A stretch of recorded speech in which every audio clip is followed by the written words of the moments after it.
vocês estão prontos? Vem com a gente!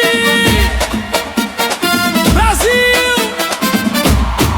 O sol tá quente, o céu tá azul. Vamos viajar de norte a sul. Pé na areia, brisa do mar. A nossa festa vai começar. Chama os amigos, chama o vizinho. Ninguém hoje vai ficar sozinho. Cerveja gelada e muita emoção. Sente a batida do meu coração. Esquece o trabalho, esquece a dor. Hoje é dia de paz e amor. O som tá alto, o clima esquentou. Todo mundo grita, eu já vou. 1, 2, 3, vai! እንኳን ወደ ብራዚል ፋቬላዎች መንደር በሰላም መጣችሁ። እዚህ ሰፈር ውስጥ ህግ የሚወጣው በፓርላማ ሳይሆን በመንገድ ላይ ነው። ፖሊስ በታንክና በሄሊኮፕተር ታግዞ ካልሆነ በቀር ድርሽ የማይልበት ሰፈር፣ ለደሃው መጠጊያና መመኪያ የሆኑ ወንበዶች ያሉበት ሰፈር። ዛሬ በታሪክና እውነት የዩቲዩብ ቻናላችን የብራዚል ፋቬላ ሰፈሮችና የፋቬላ ማፊያዎች እንዴት እንደተመሰረቱ እንዲሁም ማፊያዎቹ ለምን በህዝቡ ዘንድ እንደ ቅዱስ ሮቢን ሁድ የሚታዩበት ሚስጥር እንፈትሻለን። እስከ ቪዲዮ መጨረሻ ድረስ አብራችሁን ቆዩ። Morena linda, sorriso no rosto. Essa alegria é do meu gosto. Não tem hora pra acabar. O dia amanhece e a gente vai lá. Viver o momento, viver o agora. Joga a tristeza pra fora. Agora desce, desce, desce até o chão. Agora sobe, sobe, sobe. በሰሜን ብራዚል የካኑዶስ ጦርነት ተብሎ በሚጠራው ደም አፋሳሽ የእርስ በርስ ውጊያ ላይ የተሳተፉ የብራዚል ወታደሮች ወደ ሪዮ ዴ ጄኔሮ በድል ይመለሳሉ። መንግስት ለድላቸው ሽልማትና መሬት እንደሚሰጣቸው ቃል ገብቶላቸው ነበር። ነገር ግን ቃል የተገባላቸው ነገር ሳይፈጸም ቀረ። ወታደሮቹም መጠለያ አጡ።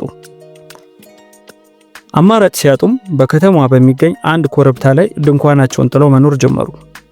በካኑዶስ ጦርነት ወቅት ወታደሮቹ በካኑዶስ አካባቢ ይበቅል በነበረው ፋቬላ በተባለ እሾሃማ ተክል በሚሸፍን ኮረብታ ላይ ሰፍረው ነበር። ወደ ሪዮ ዴ ጄኔሮ ሲመለሱ የሰፈሩበትን ኮረብታ በዚያው ስም ፋቬላ ብለው ጠሩት።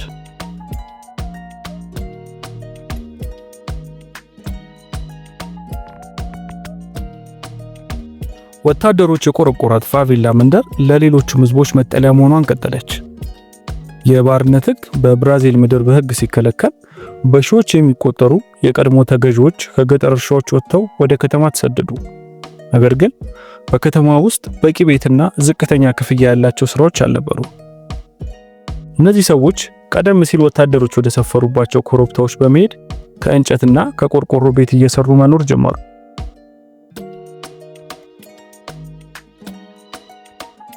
በ20ኛው ክፍለ ዘመን መጀመሪያ ላይ የሪዮ ዴ ጄኔሮ መንግስት ከተማዋን እንደ ፓሪስ ለማዘመን ወሰነ።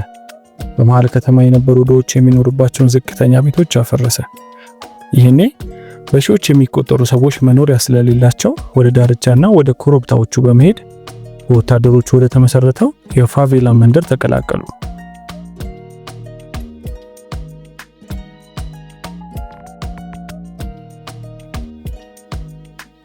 ዛሬ ፋቬላዎች የብራዚል ዋና መገለጫዎች ሆነዋል።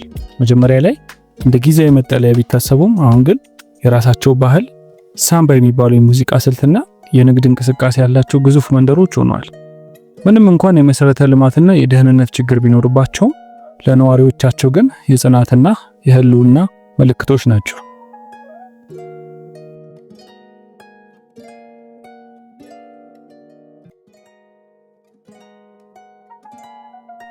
ከብራዚል ፋቬላ መንደሮች ውስጥ በሪዮ ዴ ጄኔሮ ኮረብታ ላይ መንግስት የማይገዛው የራሱ ህግና ጦር ያለው አንድ ቡድን አለ። ኮማንዶ ቨርሜሊዮ ወይም ቀዩ ትዕዛዝ። በብራዚል ካሉ ትልቅና እጅግ አደገኛ የማፊያ ቡድን መመስረት ትልቁን ኃላፊነት የሚወስደው ራሱ የብራዚል መንግስት ነው። ምክንያቱም በወቅቱ ብራዚል በወታደራዊ አምባገነን አገዛዝ ስር ነበረች። በሪዮ ዴ ጄኔሮ በሚገኘው ካንዲዶ ሜንዴዝ እስር ቤት ውስጥ መንግስት አንድ ትልቅ ስህተት ሰራ። ተራ ወንጀለኞችንና የፖለቲከኛ እስረኞችን ወይም አማጽያንን በአንድ ክፍል ውስጥ አብሮ አጎራቸው። ተራዎቹ ወንጀለኞች ከፖለቲካ እስረኞቹ ጋር አብሮ ሲኖሩ የጦርነት ስልቶችን፣ የቡድን አደረጃጀትና አንድነት ኃይል ነው የሚለውን መርህ ተማሩ። ፖለቲከኞቹ ስልቱን፣ ወንጀለኞቹ ደግሞ ጉልበቱን አዋሃዱት። በዚህም ሰላም፣ ፍትህና ነጻነት የሚል መፈክር የያዘው ኮማንዶ ቨርሜሎ በ1979 በእስር ቤት ውስጥ ተወለደ። የቡድኑ አባላት ከእስር ቤት ሲፈቱ የተማሩትን ወታደራዊ ዲሲፕሊን ይዘው ወደ ሪዮ ኮረብታዎች ወጡ። መጀመሪያ ላይ ባንክ በመዝረፍ የጀመሩ ቢሆንም ብዙም ሳይቆይ ወደ ዓለም አቀፍ የኮኬን ንግድ ገቡ። የሪዮን የድሆች መንደር በመቆጣጠር የራሳቸውን የአገልግሎት ገቢ የሚሰበስቡበትንና የራሳቸውን ፍርድ ቤት የሚያካሂዱበትን ትንሽ መንግስት መሰረቱ። የሪዮ ኮረብታ የፋቬላ ጎዳናዎች በወንበዴዎች ቁጥጥር ስር ናቸው። ነገር ግን እነዚህ ታጣቂዎች ለነዋሪው እንደ ሽፍታ ሳይሆን እንደ ሰፈር ጠባቂ ይታያሉ። በአካባቢው ሌብነት የለም። ምክንያቱም ከአንድ ምስኪን ነዋሪ ስልክ የሰረቀ ሌባ ቅጣቱ ሞት ወይም ከባድ ስቃይ መሆኑን ያውቃል። በእኛ ሰፈር ድሃ አይሰረቅም የሚለው የወንበዴዎቹ ሕግ ለነዋሪው የደህንነት ስሜት ይሰጠዋል።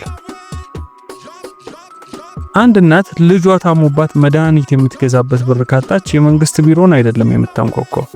ይልቁንም በሰፈሩ ወዳለው የወንበዴዎቹ የቡድን መሪ ዘንድ ትሄዳለች።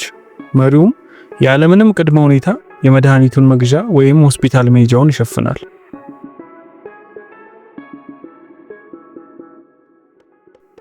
በትምህርት መጀመሪያ ወቅት ወንበዴዎቹ ለሰፈሩ ህፃናት ደብተርና እስክሪብቶ ያድላሉ። በፋሲካና በገና በዓላት ደግሞ ለህፃናቱ መጫወቻዎችን በማከፋፈል የሰፈሩን ድባብ ወደ ደስታ ይቀይሩታል። ይህም ነዋሪው መንግስትን የማይረባ ወንበዴዎቹን ደግሞ አጋዥ አድርጎ እንዲያይ ያደርገዋል። ለምግብ ማብሰያ የሚውል ጋዝ በቅናሽ ይቀርባል።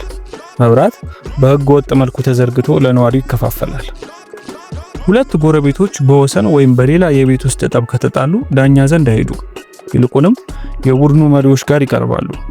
ሽፍቶቹ እንደ ሽማግሌ ሆነው ጉዳዩን ይሰማሉ፣ ፍትህ ይሰጣሉ ተብሎም ይታመናል። ይህ ተጓዳኝ መንግስት በነዋሪው ዘንድ ከፍተኛ ተቀባይነት እንዲያገኙ አድርጓቸዋል።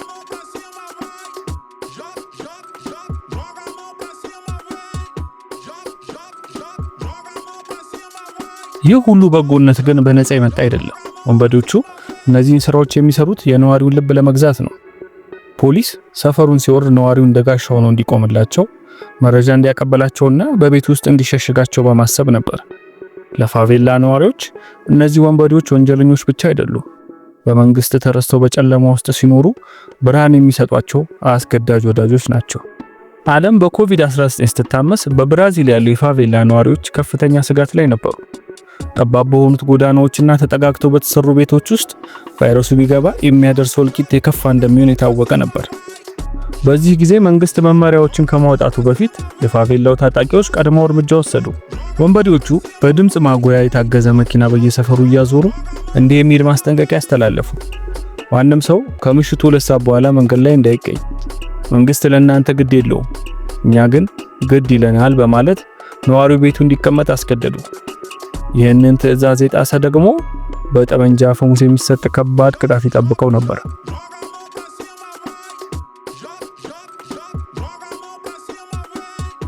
የሳሙናና የንጽህና መጠበቂያ ቁሳቁስ እጥረት በነበረበት ወቅት ቡድኖቹ በገንዘባቸው በሺዎች የሚቆጠሩ የንጽህና እቃዎችን ገዝተው ለነዋሪው አከፋፈሉ።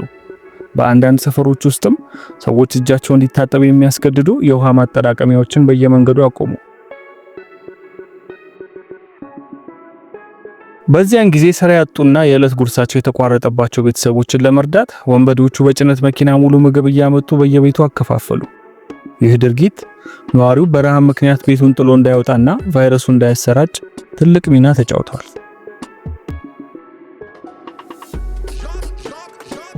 በዚህ አስፈሪ ወቅት ፖሊሶች ወደ ፋቬላው መግባት ፈርተው በነበረ ጊዜ ወንበዴዎቹ እንደ ጤና ጥበቃ ረዳት ሆነው አገልግለዋል።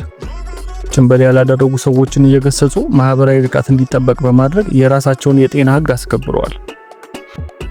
ይህ ሁሉ ርህራሄ የመነጨው ከሰብአዊነት ብቻ አልነበረም። ወንበዴዎቹ የፋቬላው ነዋሪ ካለቀ የንግድ ስራቸው ማለትም የእጽ ሽያጩ እንደሚቆምና በሰፈር ውስጥ ያላቸው የበላይነት እንደሚጠፋ ያውቁ ነበር። ስለዚህ ደንበኞቻቸውንና ጋሻዎቻቸውን ለመጠበቅ ሲሉ መንግስት መሆን ያልቻለውን ሁሉ ሆኑ።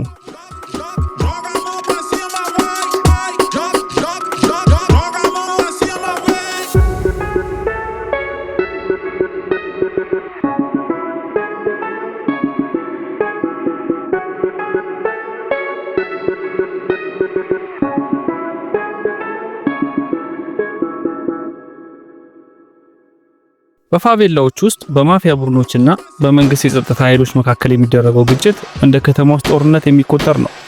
ግጭቱ እጅግ ደም አፋሳሽና ውስብስብ ነው። ተራው የብራዚል ፖሊስ ወደ ፋቬላ መንደሮች ድርሽ አይልም። ይልቁንም ቢኦፒ የተባለው የፖሊስ ልዩ ኃይል ወደ መንደሩ ሲገባ ከማፊያ ቡድኖች ጋር የሚያደርገው ግጭት የሚከተሉትን ባህሪያት ይይዛል። ወንበዴዎቹ እንደ AK-47 እና AR-15 ያሉ የጦር መሳሪያዎችን፣ የእጅ ቦምቦችንና አልፎ ተርፎም ጸረ አውሮፕላን መሳሪያዎችን ይጠቀማሉ። የደፈጣ ውጊያንም ይመርጣሉ። ፋቬላዎች ጠባብና ጠመዝማዛ መንገዶች ስላሏቸው ወንበዴዎች ከፎቅ ላይ ወይም ከየጣራ ሆነው ፖሊስን ያጠቃሉ። ፖሊስ ደግሞ በታጠቁ ድሮኖችና በሄሊኮፕተሮች የታገዘ ጥቃት ይሰነዝራል።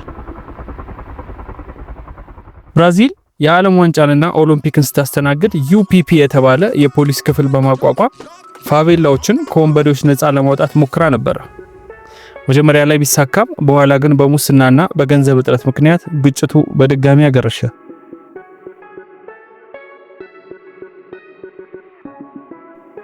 እዚህ ጋር የነዋሪው ሚና በሁለት ተቃራኒ ስሜቶች የተከፈለ ነው፣ ፍርሃትና ህልውና። ግጭት ሲነሳ ወንበዴዎቹ ነዋሪዎችን ለመከላከል ይጠቀማሉ። ፖሊስ በጅምላ በሚተኩሰው ጥይት በተባራሪ ጥይት ሰለባ የሚሆኑት ንጹሃን ዜጎች ናቸው። ብዙ ነዋሪዎች በማፊያው ስለሚረዱ ወይም ስለሚፈሩ ፖሊስ ወደ ሰፈሩ ሲገባ በፉጨት በራዲዮ ወይም ርችቶችን በመተኮስ ለወንበዴዎቹ መረጃና ምልክት ይሰጣሉ። ፖሊስ ከመጠን ያለፈ ኃይል ሲጠቀም ወይም ንጹሃንን ሲገድል ነዋሪዎቹ ጎማ በማቃጠልና መንገድ በመዝጋት በመንግስት ላይ ተቃውሟቸውን ያሰማሉ። ይህ አንዳንዴ ወንበዴዎቹ ራሳቸው የሚያስገድዱ ተቃውሞ ሊሆን ይችላል። በእነዚህ ግጭቶች ውስጥ ነዋሪው ሁል ጊዜም ተሸናፊ ነው። ግጭት ባለባቸው ቀናቶች ትምህርት ቤቶች፣ ጤና ጣቢያዎች በሙሉ ይዘጋሉ። ሰዎች ወደ ስራ መሄድ አይችሉም። ፖሊስ ሁሉንም የፋቬላ ነዋሪ እንደ ወንጀለኛ የማየት ዝንባሌ ስላለው ንጹሃን ወጣቶች ለድብደባ ወይም ለግድያ ይጋለጣሉ። በሪዮ ኮረብታዎች ላይ የሚካሄደው ውጊያ የፖሊስና የወንጀለኛ ግጭት ብቻ አይደለም። የድሆች መኖሪያን የጦር ሜዳ ያደረገ የህልውና ትግል ነው። መንግስት በጥይት ማፊያው በገንዘብና በጉልበት ህዝቡን ሲያዳክሙት መሃል ላይ የሚቀጠቀጠው ግን ያው ምስኪኑ ህዝብ ነዋሪ ነው።